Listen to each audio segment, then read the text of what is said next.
आप सब लाठी खा रहे हैं और आप यहाँ घूम रहे हो हैं? ये कौन सा सपोर्ट कर रहे हो? ये कौन सा सपोर्ट कर रहे हो आप? जंतर मंतर पर मासूमों का खून बहा है। महाराज प्रेमानंद और प्रभु का अपमान करने वाले अब क्यों छिपे हुए हैं? सरकार के सामने 5 से ज्यादा की आर पार वाली शर्तें क्या हैं? नमस्कार, मेरा नाम है दुर्गेश मिश्रा। हाजिर हूं एक बार फिर से नए मुद्दे के साथ में। देश की राजधानी दिल्ली की सड़कों पर जो कुछ भी हुआ उसमें एक बार फिर साबित कर दिया है कि जब जब मासूम छात्रों के भविष्य पर डाका पड़ता है ना, तब सड़कों पर केवल मासूमों का खून नहीं बहता है। जंतर मंतर से लेकर संसद भवन तक छात्रों का भारी सैलाब उतरा था। अपने हक और न्याय की मांग कर रहे इन बेकसूर युवाओं के सिर पर पुलिस की बर्बरता जो दिखाई दी और जो लाठियां बरसी, कई छात्रों के सिर फूटे और वे सड़कों पर लहूलुहान हो गए। लेकिन इस पूरे घटनाक्रम के बीच एक बहुत बड़ा गंभीर सवाल खड़ा होता है कि जिस समय ये मासूम छात्र छात्राएं सड़कों पर रो रहे थे और लाठियां खा रहे थे, उस वक्त पूज्य प्रेमानंद महाराज का अनादर करने वाला विजेता धैया कहां था? सब लाठी खा रहे हैं और आप यहाँ घूम रहे हो हैं? ये कौन सा सपोर्ट कर रहे हो? ये कौन सा सपोर्ट कर रहे हो आप सिंपल ये बताइए। आप मुझे बताइए सिंपल, आप क्यों नहीं गए? मैं जंतर मंतर पे भी आज क्यों नहीं गया? आप यहाँ क्यों घूम रहे हो? मुझे ये तो बताइए। वहां सब लाठी खा रहे हैं और आप यहाँ घूम रहे हो हैं? ये कौन सा सपोर्ट कर रहे हो? ये कौन सा सपोर्ट कर रहे हो आप हैं? बाबा को गाली दे रहे हो हैं? किस लिए? क्या आप यहाँ कर क्या रहे हो? मुझे कितना बताइए। हाँ। नहीं, मैं भी नहीं, आप गाली दे रहे हो और आप यहाँ क्या कर रहे हो आप? अच्छा। भगवान राम और सीता का अपमान उड़ाने वाला वो कथाकथित कॉमेडी एक्टर कहां गायब था? नहीं है महाराज, मेरे लिए नहीं है। उन्होंने कहा था कि जो आसाराम है ये मानो कि वो मेरे राम है, मेरे ठाकुर है। राम और कृष्ण से कंपेयर किया, गलत किया। और आतंकवादियों का खुला समर्थन करने वाली वो तमाम महिलाएं उस वक्त किस कोने में छिपी थीं जब भगवान को बदनाम करना हो और मंच का राजनीतिक इस्तेमाल करना हो या अपनी रोटियां सेकनी हो, तब ये चेहरे आगे क्यों नहीं आते हैं? लेकिन जब मासूम छात्रों के लिए सड़कों पर लाठियां खाने का वक्त आया तो इनमें से एक भी चेहरा मैदान में नजर नहीं आया। अन्ना हजारे के आंदोलन की तरह ही क्या छात्र के इस दर्द और आक्रोश को भी कुछ लोगों ने सिर्फ अपनी निजी राजनीतिक फायदे के लिए इस्तेमाल किया? छात्रों का साफ कहना है कि न्याय कभी आधा अधूरा नहीं हो सकता है। सिर्फ शिक्षा मंत्री धर्मेंद्र प्रधान का इस्तीफा मांग लेना ही समस्या का समाधान नहीं है। अगर देश के युवाओं को सच में पूरा न्याय देना है तो सरकार को कई कड़े कदम उठाने पड़ेंगे। सबसे पहले समझिए, जो लोग भी पेपर लीक के इस घिनौने खेल में दोषी पाए जाएं, उन्हें सीधे मृत्युदंड होना चाहिए, फांसी की सजा होनी चाहिए, ताकि भविष्य में कोई लाखों छात्र छात्राओं के सपनों को जो है ना रौंद ना सके।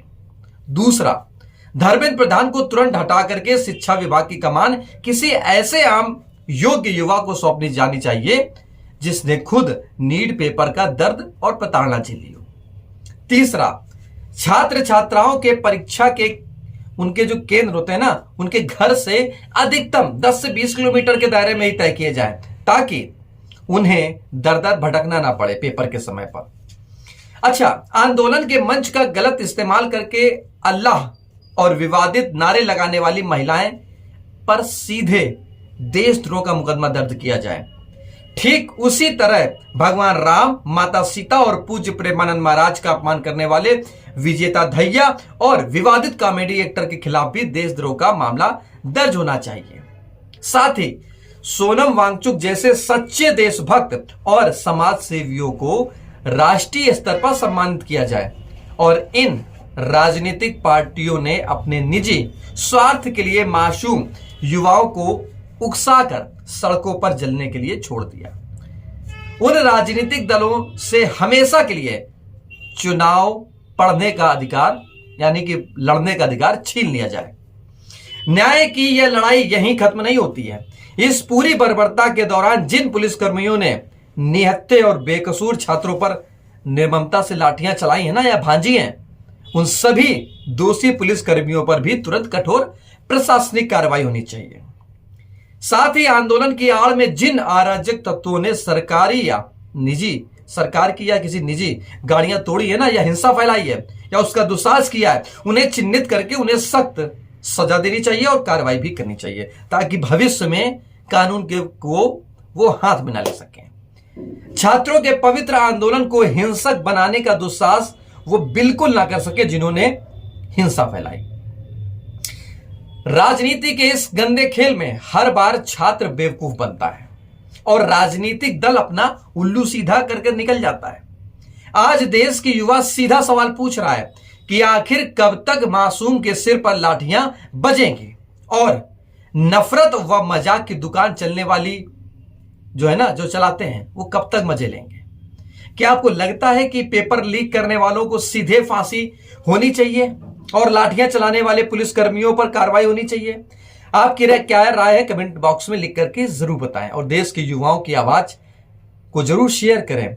और ये वीडियो जो आप सुन पा रहे हैं, देख पा रहे हैं, ये विकास वाजपेयी द्वारा लिखा गया है। नमस्कार। ये जो सरकार है, ये जो कर रही है, ये बहुत सालों से कर रही है और हमने देखा है कि ये लोग बस सीता के पति का नाम ले लेके मीता के पति का काम कर रहे हैं। मनुवादियों, तुम आतंकी हो, आतंकी। जून 6 को तो मेरे पीछे पड़े, आज दोपहर में, और अभी तो जस्ट एक बंदे ने, मतलब 2 लोग थे, हैकलिंग की, मारने की कोशिश की। अब भाई मैं कोई नहीं हूँ 6 फीट का कोई बॉडी बिल्डर कि मैं 4 लोगों से लड़ूं, और ना मुझे लड़ना पसंद। मेरा मानना यह है कि हम एक लोकतांत्रिक देश में रहते हैं जहाँ पे पुलिस का काम है आपको सिक्योरिटी देना और आपकी फ्रीडम ऑफ स्पीच को इंश्योर करना। प्रेमानंद की जहां तक बात है, नहीं है महाराज मेरे लिए, नहीं है। उन्होंने कहा था कि जो आसाराम है ये मानो कि वो मेरे राम है, मेरे ठाकुर है। राम और कृष्ण से कंपेयर किया, गलत किया। तुम मार लो, तुम मुझे जान से मार दो, जान से मार दो, मैं तब नहीं कहूंगा प्रेमानंद को महाराज, नहीं कहूंगा। है मेरी फ्रीडम ऑफ स्पीच। तुम मानते हो ना प्रेमानंद को भगवान, मैं नहीं मानता। मैं तुम्हारी गुंडागर्दी नहीं सहूंगा। समी वालों का समझ नहीं आनी, समी वालों का समझ नहीं आनी।